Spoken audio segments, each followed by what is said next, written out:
बेटी की कमाई, वीडियो शूट या इनामुल हक से रिश्ता? पुलिस की जांच में मर्डर का क्या सच सामने आया? 3 नहीं 4 गोली मारी गई। पोस्टमार्टम रिपोर्ट में और क्या क्या खुलासा हुआ राधिका मर्डर केस में, सबसे पहले इसकी बात करने जा रहा हूं। टेनिस प्लेयर राधिका यादव की हत्या से पूरा देश सन्न है और सबको इस हत्याकांड ने झकझोर कर रख दिया है, क्योंकि कोई भी यह सोच नहीं सकता कि एक बाप, एक पिता अपनी उस बेटी के ऊपर गोलियां चला देगा, उसे मार देगा, जिस बेटी को उस पिता ने बड़े नाजों से पाला। किसी को यकीन नहीं हो रहा कि एक पिता जिसने अपनी बेटी को टेनिस का शानदार प्लेयर बनाने के लिए जी जान लगा दिया, वही पिता अपनी बेटी को गोलियां मारकर, पहले कहा गया 3 गोलियां, पोस्टमार्टम में पता चला 4 गोली मारी और उसकी जान ले लेगा। यह है पिता। आखिर क्यों पिता ने टेनिस प्लेयर राधिका को गोली मारी, यह सवाल हर घर में उठ रहा। लोग यह समझ नहीं पा रहे ऐसी कौन सी चीज हो गई जिसकी वजह से एक पिता अपनी बेटी को इतनी बेरहमी से गोली मार के मार दे रहा है। गुरुग्राम के राधिका यादव मर्डर केस में अभी तक हत्या की वजह सामने आई है, जिसके मुताबिक राधिका गुरुग्राम में एक टेनिस अकेडमी चला रही थी। राधिका की टेनिस अकेडमी से पिता दीपक यादव को दिक्कत थी। दिक्कत इसलिए थी क्योंकि दीपक को लोग ताने मार रहे थे कि वो अपनी बेटी की कमाई खा रहा है। इन तानों से दीपक परेशान थे और वो चाहते थे कि उनकी बेटी अकेडमी को बंद कर दे, लेकिन राधिका इस बात के लिए तैयार नहीं थी। अकेडमी की वजह से बेटी और पिता में झगड़ा होता था। इसी झगड़े की वजह से दीपक ने अपने घर में अपनी बेटी को 4 गोलियां मारकर उसकी जान ले ली। यह तो शुरुआती कहानी है बॉस, लेकिन जैसे जैसे आगे जांच बढ़ रही है, बातें निकल कर आ रही हैं, इस कहानी में ट्विस्ट आने लगा है। भाई ये वो कहानी है जो दीपक ने अपना जुर्म कबूलते हुए पुलिस को बताई और दुनिया के सामने रखी, लेकिन दीपक की इस कहानी में कई झोल हैं। यह पूरा मर्डर केस इतना सिंपल है नहीं जितना 4 लाइन में बता दिया गया कि अरे लोग ताना मारते थे कि बेटी का पैसा खा रहा है, बेटी के पैसे पे जी रहा है और बेटी को गोली मार दी। नहीं बॉस, इस कहानी में कितने छेद हैं, कैसे आरोपी दीपक के रिश्तेदार इस थ्योरी को खुद खारिज कर रहे हैं, आज आपको सब बताऊंगा। लेकिन पहले देखिए इस मामले में जो नया मोड़ आया है। एक नए कैरेक्टर की एंट्री हो गई है, उसके बारे में बताता हूं। और यह नया कैरेक्टर है इनामुल हक नाम का लड़का, जिसके साथ राधिका यादव ने म्यूजिकल वीडियो शूट किया था। यह है इनामुल हक। अब यह नया कैरेक्टर कौन है? इस मर्डर केस में इनामुल हक और राधिका की जान पहचान की चर्चा क्यों हो रही है? लोग इनामुल हक और राधिका की वीडियो को लेकर क्या कह रहे हैं? इनामुल हक राधिका से अपनी दोस्ती को लेकर क्या बता रहा है नवभारत के कैमरे पर? क्या उसकी वजह से ही पिता ने राधिका को मार दिया? आज आपको इस सब के बारे में बताऊंगा। साथ ही राधिका यादव की मौत से पहले उसके सोशल मीडिया अकाउंट क्यों गायब हो गए? क्या राधिका के रील बनाने से उसके पिता को दिक्कत थी? राधिका के एक्टिंग से दिक्कत थी? राधिका के सोशल मीडिया प्रोफाइल की वजह से पिता और बेटी का झगड़ा हुआ था क्या? बहुत सारे सवाल हैं जिनके जवाब आज आपको पाठशाला के इस पहले चैप्टर में देने का प्रयास करूंगा। जब से राधिका यादव के मर्डर की खबर आई है, तब से सबके मन में एक ही सवाल है कि आखिर राधिका के पिता ने उसका मर्डर क्यों किया? और इसको लेकर 3 थ्योरी अभी शुरुआत में चल रही है। थ्योरी नंबर 1, जिसके बारे में मैंने आपको बताया कि राधिका के पिता ने टेनिस एकेडमी और ताने की वजह से उसकी जान ले ली, लेकिन पुलिस इसे आखिरी सत्य मानकर नहीं चल रही। और इसके अलावा भी 2 और थ्योरी हैं जिस पर जांच हो रही है। जैसे एक थ्योरी राधिका के सोशल मीडिया अकाउंट को लेकर है। टेनिस खिलाड़ी राधिका सोशल मीडिया पर एक्टिव रहती थी और इंस्टाग्राम, फेसबुक पर रील बनाकर डालती थी। ऐसा दावा है कि हो सकता है यह भी पिता और बेटी के बीच विवाद की एक वजह बना हो। सोशल मीडिया वाली थ्योरी की पूरी परतें आगे खोलूंगा। इसके अलावा एक और थ्योरी यह भी है कि राधिका के पिता दीपक एक मुस्लिम लड़के इनामुल हक से उसकी दोस्ती को लेकर नाराज थे। इस युवक के साथ राधिका ने एक म्यूजिक वीडियो भी किया था। अब इस थ्योरी का क्या सच है, उसके बारे में क्या जानकारी आ रही है, वो भी आपको बताऊंगा। दरअसल सोशल मीडिया पर राधिका का एक पुराना वीडियो वायरल है, जिसमें वो इनामुल हक नाम के एक मुस्लिम लड़के के साथ दिख रही है। इस वीडियो के आखिर में जो क्रेडिट सेक्शन है, उसमें दोनों का नाम भी था। अब कुछ कयास ऐसे भी लग रहे हैं कि हो सकता है कि आरोपी पिता दीपक यादव को राधिका यादव की एक्टिंग और उसके करियर या मुस्लिम लड़के के साथ काम करने को लेकर कोई नाराजगी रही हो। जिस इनामुल हक का नाम राधिका के केस में आ रहा है, उससे टाइम्स नाउ नवभारत ने फोन पर बात की। इनामुल हक ने राधिका के साथ आए वीडियो के बारे में हमें बताया कि यह वीडियो 1.5 साल पहले शूट हुआ था। उसके बाद राधिका से उसकी बात नहीं हुई। इनामुल हक ने यह भी बताया कि राधिका ने उस वीडियो को ज्यादा शेयर नहीं किया था। फिर 3 महीने पहले ही इनामुल हक ने राधिका को फिर कांटेक्ट किया था। इनामुल हक ने राधिका से दिल्ली में एक और वीडियो शूट के लिए पूछा। हालांकि राधिका ने इस ऑफर में ज्यादा इंटरेस्ट नहीं दिखाया। राधिका ने कहा था कि वो अपनी सहेली से पूछेगी और उसके बाद से दोनों की बात नहीं हुई। इनामुल हक ने कहा कि राधिका से उनकी पहचान प्रोफेशनल रोल तक सीमित थी। वो ना राधिका के घर का एड्रेस जानता था, ना उसके परिवार के बारे में कुछ जानता था। इनामुल हक का कहना है कि वो राधिका की तरह कई एक्ट्रेस के साथ काम कर चुका है। इनामुल हक ने बताया कि राधिका को एक्टिंग में इंटरेस्ट था, इसलिए उसके साथ बात हुई थी। इनामुल हक का दावा है कि यह वीडियो सिर्फ 4 से 5 घंटे में दिल्ली में ही शूट हो गया था और राधिका अपनी मां के साथ शूट के लिए आई हुई थी। इनामुल हक का दावा है कि उस शूट के बाद वो राधिका के कांटेक्ट में आया ही नहीं, ना उससे कोई दोस्ती थी, ना रेगुलर बातचीत थी। इनामुल हक ने यह भी बताया कि राधिका ने अपने सोशल मीडिया अकाउंट से उस म्यूजिक वीडियो को डिलीट भी कर दिया। हैरानी की बात यह है कि राधिका के न सिर्फ म्यूजिक वीडियो डिलीट हुए, बल्कि राधिका के सोशल मीडिया अकाउंट्स भी गायब हैं। जो राधिका सोशल मीडिया पर एक्टिव थी, उसके इंस्टाग्राम और फेसबुक अकाउंट्स हत्या से पहले ही डिलीट हो गए। राधिका की हत्या के बाद से ही उसके तमाम सोशल मीडिया अकाउंट्स गायब हैं, जबकि पहले ये अकाउंट काफी एक्टिव थे। राधिका इन अकाउंट्स पर लगातार पोस्ट भी करती थी। पुलिस को शक है कि राधिका के तमाम सोशल मीडिया अकाउंट्स को जानबूझकर किसी ने डिलीट करवाया है। क्या राधिका ने खुद अपने सोशल मीडिया अकाउंट्स डिलीट किए या उसके पिता ने उससे डिलीट करवाए? अब पुलिस इसकी भी जांच कर रही है। राधिका का यह भी सपना था कि वो मशहूर social media star Elvish Yadav की तरह इन्फ्लुएंसर बने, क्योंकि एल्विश यादव भी राधिका के ही वजीराबाद गांव का रहने वाला है।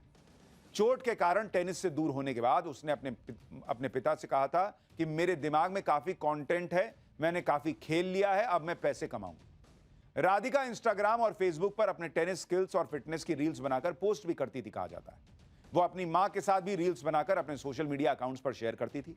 कुछ लोग कह रहे हैं कि राधिका का रील्स और वीडियो बनाकर सोशल मीडिया पर डालना ही उसके पिता दीपक को बहुत खटकता था। खबर तो यह भी है कि राधिका की एक इंस्टाग्राम रील को लेकर उसके पिता नाराज भी हुए थे और उस रील को डिलीट करने के लिए भी कहा था।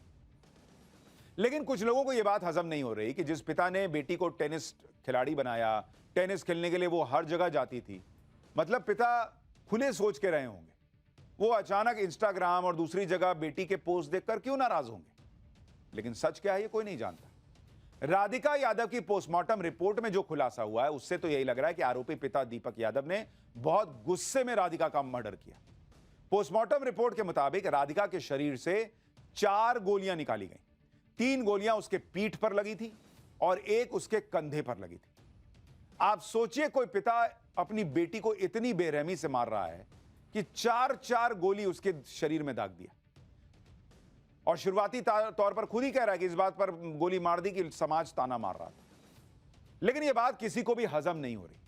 यह भी एक वजह है कि राधिका यादव के केस में अभी और खुलासे होने की आशंका है।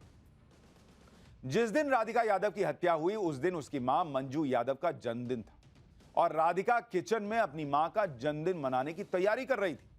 यानी परिवार के लिए उस दिन जश्न का दिन था, खुशी का मौका था। इस खुशी के मौके पर ही एक पिता ने ऐसा कदम क्यों उठाया कि पूरा परिवार उजड़ गया?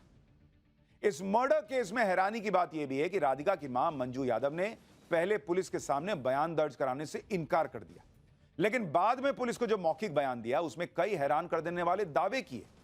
राधिका की मां मंजू यादव ने पुलिस को बताया कि वो कमरे में लेटी हुई थी, उन्हें पता ही नहीं कि कैसे क्या हुआ।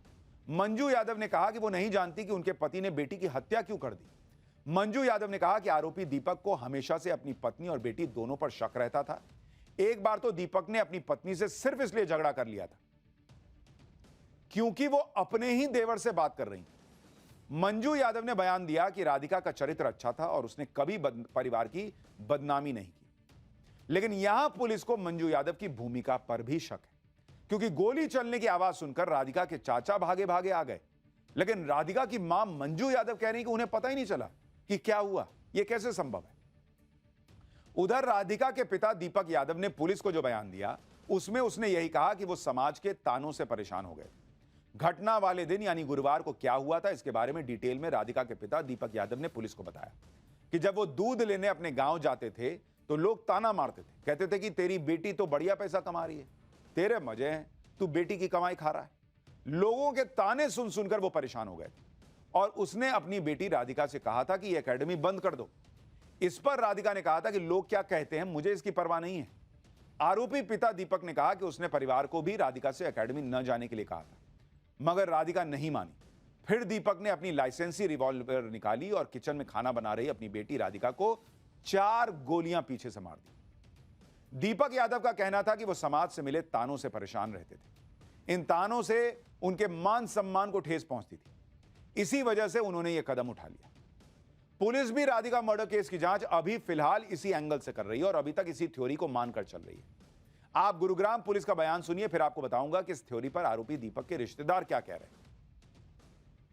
जो रीजन है घटना के पीछे, उसमें फिलहाल तक जो पाया गया है कि ये जो राधिका मृतका थी, ये कोई टेनिस एकेडमी अपनी चलाती थी, जिसको लेकर के इसके पिता नाराज थे और उन्होंने इसको कई बार बोला था कि ये एकेडमी न चलाए, और इसी नाराजगी के चलते इन्होंने गोली चला करके हत्या की वारदात को अंजाम दिया गया है।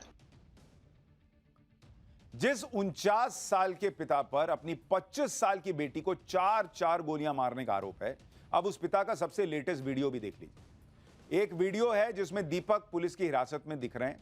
दीपक के हाव भाव को देखकर यह कहीं से नहीं लग रहा कि उन्होंने अपनी बेटी की हत्या की है और उसका कोई पछतावा है उनको। दीपक के इस हाव भाव से यह शक और गहराता जा रहा है कि जरूर कोई ऐसी बात हुई जिसकी वजह से दीपक ने अपनी बेटी की जान ले ली और उन्हें इस बात का कोई पछतावा नहीं। आप चेहरा देखिए, इस आदमी ने अपनी बेटी को 4 गोली मारी है और उस बेटी को मारी है जिसको बहुत प्यार करते थे और वो मर गई है। यह चेहरा देख के लग रहा है। यह वजह सिर्फ समाज के ताने या बेटी की कमाई तक सीमित नहीं हो सकती, लोग कह रहे हैं इस चेहरे को देखकर।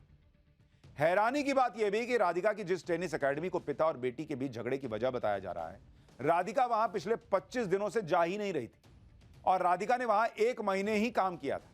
वहां बहुत कम बच्चे टेनिस सीखने आते थे, यानी एकेडमी बहुत ज्यादा चलती भी नहीं थी। तो सवाल उठ रहा है कि जब राधिका वहां ज्यादा जा ही नहीं रही थी और अभी तो कई दिन से जा ही नहीं रही थी, ज्यादा बच्चे आ नहीं रहे थे, तो फिर राधिका के पिता आरोपी दीपक टेनिस एकेडमी को लेकर बेटी से इतना नाराज क्यों होंगे कि गोली मार देंगे? और जब ज्यादा बच्चे नहीं आ रहे थे तो इतनी कमाई भी नहीं हो रही होगी कि लोग ताना मारे कि तू तो बेटी के पैसे पे पल रहा है। जब टेनिस एकेडमी बहुत ज्यादा चल ही नहीं रही तो राधिका की कमाई खाने जैसे तानों की बात कहां से आई, ये सवाल खड़ा हो रहा है। गुरुग्राम में जहां राधिका 35,000 रुपए किराए पर टेनिस एकेडमी चला रही थी, वहां से हमारी एक रिपोर्ट देखिए। यही टेनिस यहाँ पर ही बच्चों को वो टेनिस सिखाती थी। सुबह 7 बजे के आसपास यहाँ पर वो आती थी और करीब 1 से 1.5 घंटे तक यहाँ पर बच्चों को टेनिस सिखाने के बाद वो चली जाती थी। उसके बाद शाम को एक बार फिर राधिका जो है वो आती थी और यहाँ पर बच्चों को टेनिस सिखाती थी। राधिका के साथ एक और कोच की बात जो है वो ग्राउंड स्टाफ कह रहे हैं, जिनका नाम सावंत है। एकेडमी तो बहुत दिन से थी, लेकिन राधिका मैम ने लगभग 1 महीने काम किया यहाँ पे। 1-2 बच्चे आते थे, फिर वो छोड़ के चले गए थे एकेडमी। अच्छा, तो कब से राधिका जी यहाँ पे नहीं आ रही थी? लगभग 20-25 दिन तो हो ही गए थे उनको नहीं आ रही थी, छोड़ के ही चली गई थी। सैलरी भी नहीं दिया था। उनसे बात किए तो उन्होंने कहा कि हम लोग तो बाहर जा रहे हैं। सावंत सर से बात हुआ तो बोले बाहर जा रहे हैं हम कहीं। राधिका के टेनिस एकेडमी में बच्चों को टेनिस की ट्रेनिंग देने का एक वीडियो भी सामने आया। इस वीडियो में राधिका छोटी बच्ची को टेनिस की ट्रेनिंग दे रही है। ये जो आपको बॉल फेंकती हुई लड़की दिख रही है, यही राधिका है। राधिका ने एक मैच के दौरान कंधे में चोट लगने के बाद कुछ महीने पहले ही ये टेनिस एकेडमी खोली थी। 25 साल की राधिका यादव भारतीय टेनिस की उभरती हुई खिलाड़ी थी। राधिका ने इंडियन टेनिस फेडरेशन यानी ITF महिला डबल्स में अपने करियर की सबसे अच्छी रैंकिंग 113 रैंक हासिल की। हरियाणा की महिला डबल्स रैंकिंग में वो 5वें स्थान पर थी। राधिका ने स्टेट लेवल पर कई मेडल जीतकर अपने पिता और परिवार का नाम भी रोशन किया था। पुलिस कह रही है कि राधिका की हत्या उसके पिता ने सिर्फ इसलिए कर दी क्योंकि वो टेनिस एकेडमी बंद नहीं कर रही थी। लेकिन यह दलील किसी के गले नहीं उतर रही, क्योंकि इस थ्योरी में कई झोल है। सवाल यह है कि जिस पिता ने खुद टेनिस एकेडमी में अपनी बेटी का एडमिशन करवाया, अपनी बेटी की टेनिस ट्रेनिंग पर करोड़ों रुपए खर्च किए और खुद अपनी बेटी राधिका को टेनिस एकेडमी खोलने के लिए रुपए दिए, वो भला टेनिस एकेडमी की वजह से अपनी बेटी की हत्या क्यों करेगा भाई? वो भी वो टेनिस एकेडमी जो ज्यादा चल भी नहीं रही थी। इसलिए ऐसा लग रहा है कि आरोपी दीपक अपनी बेटी के मर्डर में पुलिस से कुछ छिपा रहे हैं या फिर पुलिस को गुमराह कर रहे हैं। आरोपी दीपक के रिश्तेदारों को भी यही बात हजम नहीं हो रही। वो कह रहे हैं कि लोगों के ताने की फिक्र होती तो दीपक कभी अपनी बेटी को टेनिस ही नहीं खेलने भेजता। सुनिए लोग क्या कह रहे हैं। ये कहने की बात है, ये नहीं है, ऐसा नहीं है। कोई पिता नहीं चाहता मेरी बेटी क्यों कमा रही है। सबर बच्चों कामयाब करते हैं और दीपक ने ज्यादा मेहनत की अपने बेटे के पीछे, पूरा पैसा लगाया, पूरा टाइम दिया। बाहर तो उसके साथ जाते थे, 15-20 दिन बाहर रहते थे उसके साथ। अच्छा मधुर बढ़िया अच्छा रिश्ता था। बाप बेटी का जो एक अच्छा रिश्ता होता वो था। जी, वो टेनिस की इतनी बड़ी खिलाड़ी थी, क्या सपोर्ट रहा था दीपक जी की तरफ से इनके करियर के लिए? दीपक ने तो बचपन से उनको जब उनको पता चला बिटिया का ये शौक है तो उस शौक को हुनर में बदला। वो साथ जाता था, उसकी ट्रेनिंग कराई, कोचिंग कराई। नहीं गुस्से वाले भी नहीं थे, खुश दिल था। तो आपने कैसे रिएक्ट किया जब आपको ये बात बताई गई? गलत तो लगा, बहुत बुरा लगा और गलत लगा। बाप बेटी का अच्छा व्यवहार था, आपस में रिलेशन अच्छा था, तो उसके बारे में भी ऐसा कुछ नहीं।